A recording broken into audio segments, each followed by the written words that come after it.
दोस्तों आज हम एक नए वीडियो के साथ आए हैं, एक नए मोटिवेशन स्पिरिट के साथ आए हैं, वो भी एक बहुत ही स्पेशल डे पे। और वो डे है जो आज हम सेलिब्रेट कर रहे हैं all over the India, that is Narasimha Chaturdashi. ये नरसिम्हा चतुर्दशी हमारे भारत में बहुत ही शानदार तरीके से मनाया जाता है और एक काफी प्राचीन स्टोरी इस चीज से जुड़ी है।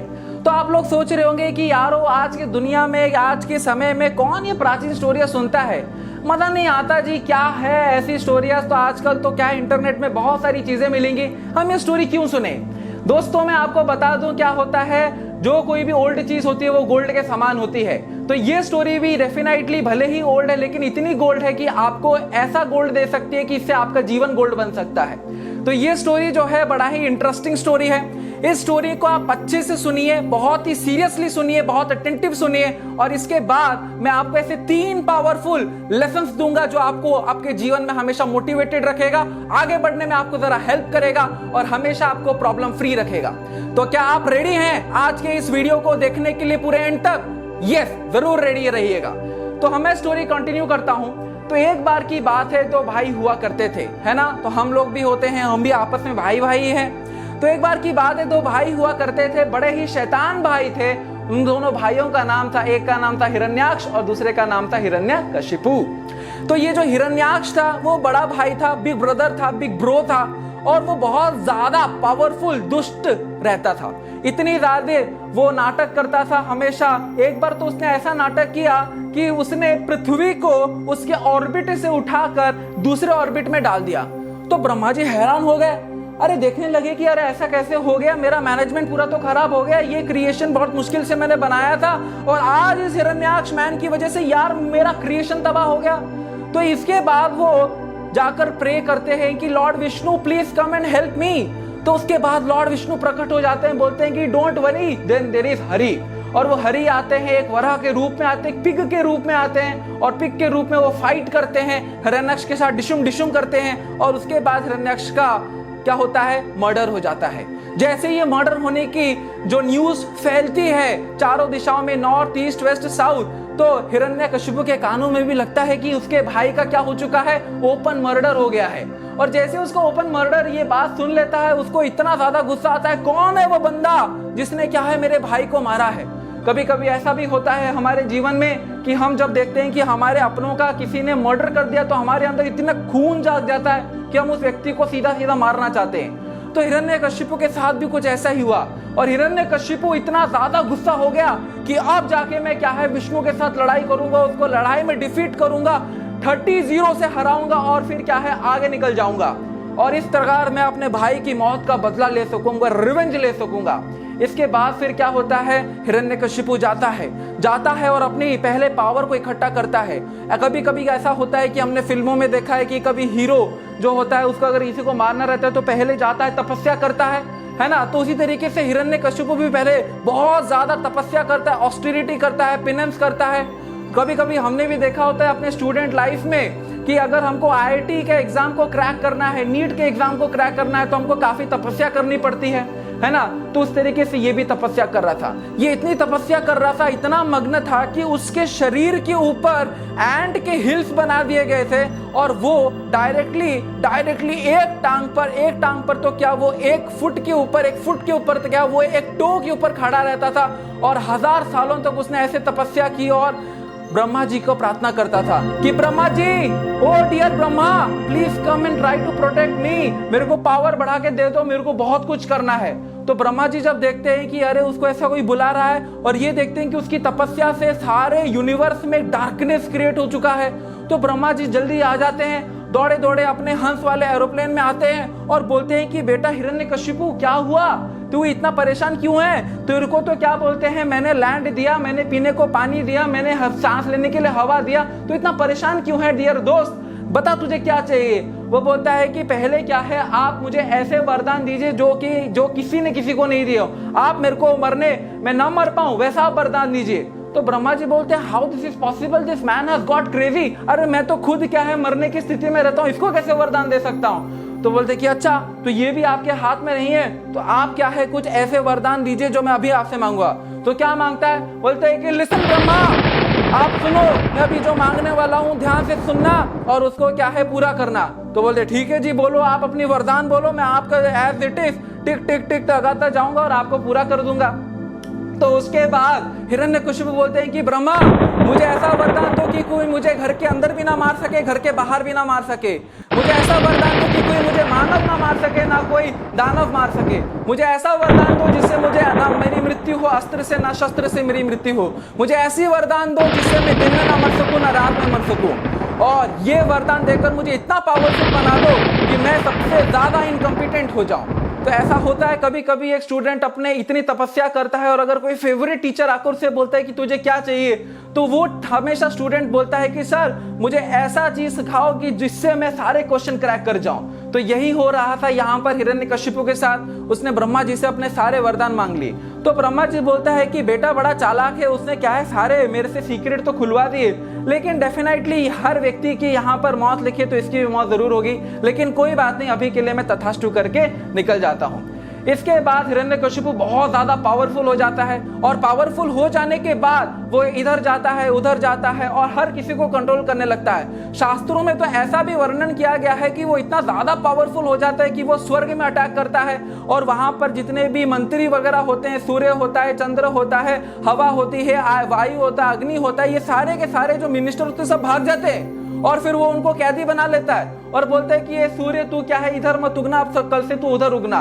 बारिश को बोलते हैं कि देख मेरे क्या बोलते हैं अभी रोमांटिक का सीजन चल रहा है तो बारिश तो अभी हो जा, तो हवा अभी चलने लग, और हवा तो स्पेसिफिकली ना उधर के फूल से गुजरते हुए आके आना ताकि यहाँ पर वैसा एनवायरनमेंट सेट हो जाए। तो इसके बाद हिरण्यकशिपु आराम आराम से चलने लगता है। चलते चलते फिर देखता है कि चलो मेरा बच्चा भी तो पढ़ाई कर रहा है, जरा पूछ के आते हैं कि बच्चा कौन सी कक्षा में पढ़ रहा है, क्या पढ़ रहा है ना। तो फिर वो ले रहा है कि मेरे नामों का जप कर रहा है कि नहीं कर रहा है, ओम हिरण्यकशिपु नमः वगैरह सिखाना तो पड़ेगा ही, आखिर पिता का धर्म है। तो फिर वो हिरण्यकशिपु जाता है और वो अपने बच्चे से पूछता है प्रहलाद को, तो प्रहलाद से पूछता है कि प्रहलाद बेटा तू बता तो तू क्या पढ़ाई कर रहा है, तू इतना दिनों से स्कूल में है, मैं तेरे हॉलीडेज में तुझसे आता नहीं मिलने के लिए। होता है कभी कभी ऐसा कि पिताजी बहुत बिजी हो जाते हैं और हमारा समर वेकेशन होता है, तभी पिताजी और बच्चों के बीच में बहुत ज्यादा भेंट होती है। लेकिन आज हम देख पा रहे हैं कि कोरोना की वजह से हम इतने ज्यादा फॉर्चुनेट हो गए कि आज पिता और बच्चे बहुत आराम से मिल पा रहे हैं और इस वजह से पिता जो जानते भी नहीं थे कि उनके बच्चे कौन सी कक्षा में पढ़ रहे हैं, आज जानने को मिल पा रहा है इस कोरोना की दया से।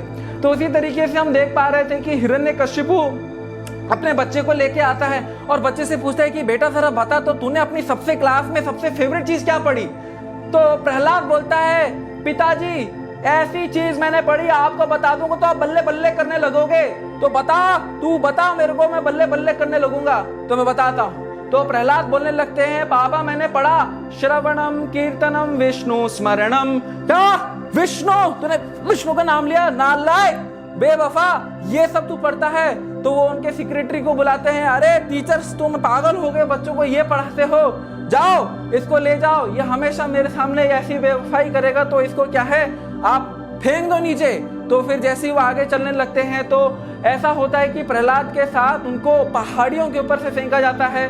उनको पहाड़ियों के बाद फिर उनको कई सारे सांपों के बीच में उनको रखा जाता है। इसके बाद उनको हाथी के ऊपर से कुचलवाया जाता है। ऐसा भी देखा है कि हम जो होली मनाते हैं वो इसी बात पे मनाते हैं कि प्रहलाद को एक बार उनकी बहन होलिका की गोद में रखा गया था ताकि वो होलिका उसको जला सके और होलिका को वरदान था कि वो कभी आग से नहीं जलेगी।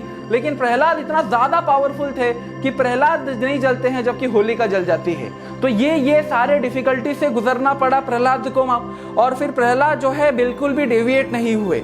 इसके बाद प्रहलाद महाराज जो है वो आगे बढ़ रहे थे, लेकिन हिरण्यकशिपु कभी भी उसको छोड़ता नहीं था, हमेशा दुख देता था, दर्द देता था, मारता था, इधर उधर फेंकता था। लेकिन फिर बाद में क्या हुआ, वो एक दिन इतना ज्यादा गुस्सा हो गया जब उसके सारे अटेम्प्ट फेल हो गए, यार ये बंदा मर नहीं रहा है, मैं सबसे बड़ा पावरफुल इंसान, इतना ज्यादा क्या बोलते हैं सब लोग मेरे आंखों के सामने नीचे झुकते हैं, हम मुझसे कभी बात नहीं करते, बात करने से डरते हैं। आज ये बच्चा खुली आंखों से मेरे को चेतावनी दे रहा है, मेरा ही बच्चा होकर मुझे चेतावनी देता है। फिर वो प्रहलाद महाराज को पकड़ते हैं, बोलते हैं कि कहाँ है तेरा भगवान, आज या तो तेरा भगवान रहेगा नहीं तो तू यहाँ से हिलेगा। तो फिर वो उसको यहाँ से हिलाने के लिए जाते हैं और तलवार लेके जैसे ही मारने लगते हैं तो अचानक से वहां पर कौन गुजरने लगते हैं और ऐसी एक बिजली चड़कती है, चड़कते चड़कते चड़कते चड़कते अचानक से वहां प्रकट हो जाते हैं नरसिम्हा। और जैसे ही नरसिम्हा भगवान प्रकट हो जाते हैं और फिर उसके बाद गेम खेलते हैं और बोलते हैं कि हे हिरण्यकशिपु कम ऑन, अब मैं तेरे साथ पबजी खेलता हूँ, तूने मेरे प्रहलाद के साथ बहुत पबजी खेली, अब मैं तेरे को दिखाता हूँ कि पबजी क्या होता है। और फिर यहाँ पर लड़ाई होने लगती है आपके हिरण्यकशिपु और फिर नरसिंह भगवान के बीच में।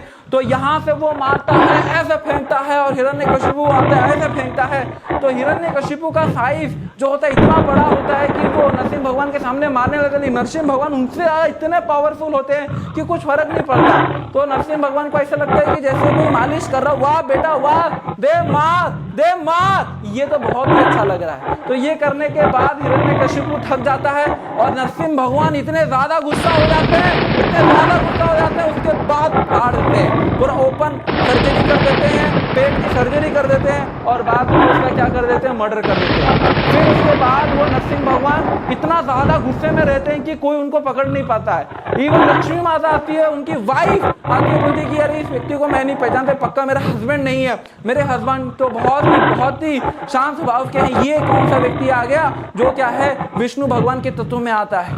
लेकिन ब्रह्मा जी और सारे डेमिगॉड्स प्रे करते हैं प्रहलाद महाराज को कि प्रहलाद महाराज आप जाइए, आप बहुत ही क्यूट दिखते हैं, अब जाकर नरसिंह भगवान को प्रार्थना कीजिए, शायद उनका गुस्सा शांत हो जाए। और फिर प्रहलाद महाराज जाते हैं, प्रहलाद महाराज जाते हैं, प्रहलाद महाराज जाकर उनसे प्रार्थना करते हैं कि हे नरसिंह भगवान, मेरे पिताजी एकदम बेवकूफ थे, मेरे पिताजी एकदम नालायक थे, वो असुर की योनि में जन्म लिए थे, उनको कृपया क्षमा कर दीजिए और आप क्या है शांत हो जाइए, आप सबसे श्रेष्ठ व्यक्ति हैं, आपके सामने ना तो कोई दुश्मन है ना तो कोई दोस्त है, जो व्यक्ति जिस प्रकार की सेवा आपके चरणों में करता है उसी प्रकार से आप उसको एक्सेप्ट करते हैं। ये सुनने के बाद नरसिंह भगवान इतना ज्यादा शांत हो जाते हैं, वो बोलते हैं कि बेटा नरसिंह, बेटा प्रहलाद तू आजा यहाँ पर गोट में बैठ जा, तुझे तेरे को पिता का प्यार कभी नहीं मिला, मैं तुझे आज ऐसा प्रेम दूंगा कि तू अपने कभी पिता का प्रेम मेरे को मिला है नहीं, कभी ऐसे पूछेगा नहीं।